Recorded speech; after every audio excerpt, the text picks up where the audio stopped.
You know, I don't have a lot to dig into the geopolitics side today, but we have to look at all of that. I'm trying to really bring everything that's happening in the world today into context, and you have to understand what's happening with the politics and the geopolitics to understand where the financial markets are moving because unfortunately, it's become very political. And we can see some of that happening. So, for example, we saw the U.S. Treasury. So the United States has a central bank, the Federal Reserve, right? And then they also have the U.S. Treasury. Now, the Federal Reserve is a semi-quasi-private institution. It's kind of run by the banks. There's a lot to be said about that. If you'd like to know more about that, you can hit me up on social media. Tell me you want me to talk about that more, or just check out the book, The Creature from Jekyll Island. They really get into that. It's pretty good.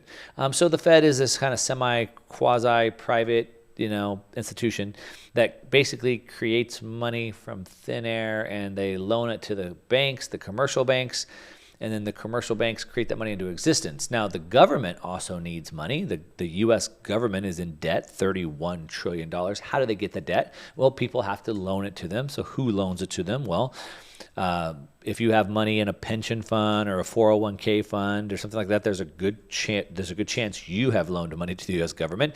If you have bonds in your portfolio, there's a good chance you've loaned money to the government.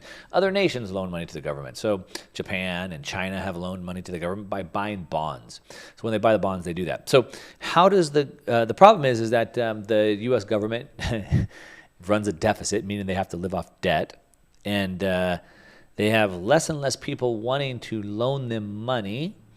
So the amount of people that want to loan money to the U.S. government has been dropping. China doesn't want to lend money to the government anymore. Japan doesn't have any money to buy money or lend money to the government anymore. So then who does? Well, that's where the Federal Reserve comes in. So the Federal Reserve can create money from thin air and then loan it to the government. Pretty interesting, right? So that's I broke that down for you so you can understand. That's what the U.S. Treasury. The U.S. Treasury is the accountant. They're the CFO of the government, right? They're the bookkeeper, whatever you want to call it. So the Treasury Department handles the money issuance. So these are the dollars, the coins that we have, and they also issue. The Treasury. They're the accounting department. So they manage who gets paid. Do we give out welfare, UBI? Do we give out tax rebates, refunds, right? And so they get the money out to the public. And this is why a lot of times people say that the Federal Reserve isn't really inflationary, because the Federal Reserve can't get money to the public. The Federal Reserve can only get money, they can buy debt of the government, and then the government can now put more money out into the public. And so that's just kind of the difference of the U.S. Treasury versus the Federal Reserve. Now, the U.S. Treasury has at times throughout history made their own currency. They're talking about creating their own currency again. A lot of people that understand how that works think, so wait a minute, why does the Treasury have to borrow money from the Federal Reserve that has no reserves? They're not federal and they have no reserves. And they basically loaned me money that they created from thin air, so why wouldn't I just create money from thin air? And if you ask that question, that would be a very good question to ask, and we'd all like to know the answer. Now, in history, there's been really one time in where the Treasury has said, we'll just make our own money. And they did. It was a type of money called a greenback. Now, a lot of people think that the greenback is a slang term for the dollar, which it kind of is, but it was actually a different type of money. And that's when then President Abraham Lincoln said, we don't need to borrow money from the Fed that creates it from thin air. Well, it wasn't the Fed at the time. Sorry, it was the National Bank. But we'll just create our own money, our greenback, which they did. Of course, Abraham Lincoln died. Might have a connection, maybe not.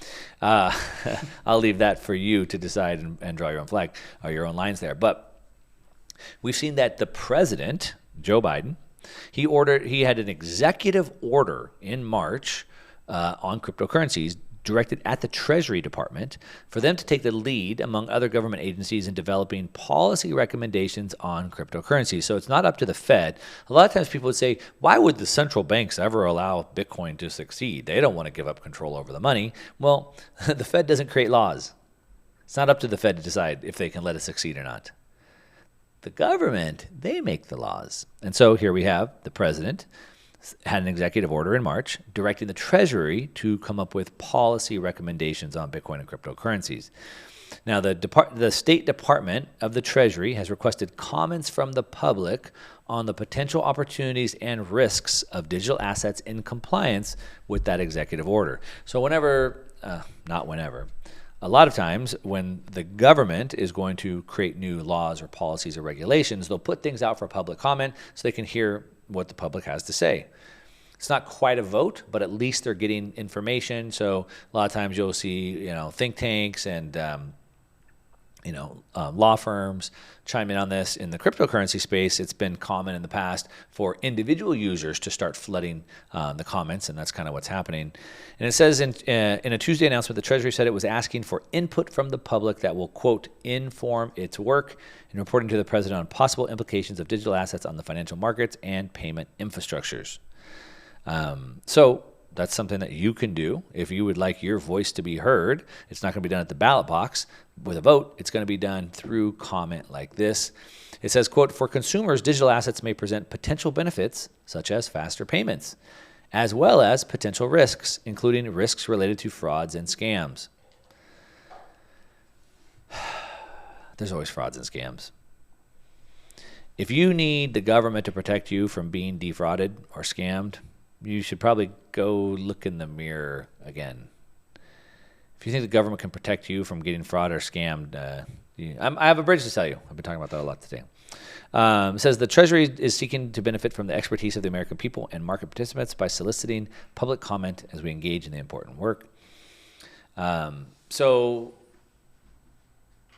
is buying a lottery ticket like it being a scam? I mean, what's the chance of you getting your money back? They don't stop that. Anyway, the public has until August 8th to submit comments to the Treasury on what they believe would be the implications of this. It says that the potential impact of introducing new financial products and services. In addition, the government department requested Americans weigh in on potential risks, including losing private keys and the authenticity of digital assets. Think about that.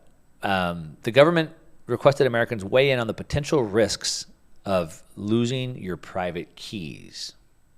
So the revolution is that I can hold my assets in a way that can't be seized, stolen from me. And I do that by me taking personal responsibility and holding my cryptographic key. I don't have to. I don't have to buy it. I can leave it, let someone else manage my key, but I have the ability to hold my key. But if you lose your key, then you lose your key. So they want Americans to weigh in on the risks of losing your private key. So if everyone says, well, it's way too risky, you should do something about it, so that they're going to make it illegal for you to hold your own keys now? Think long and hard about that. That's what they're talking about. That's their words.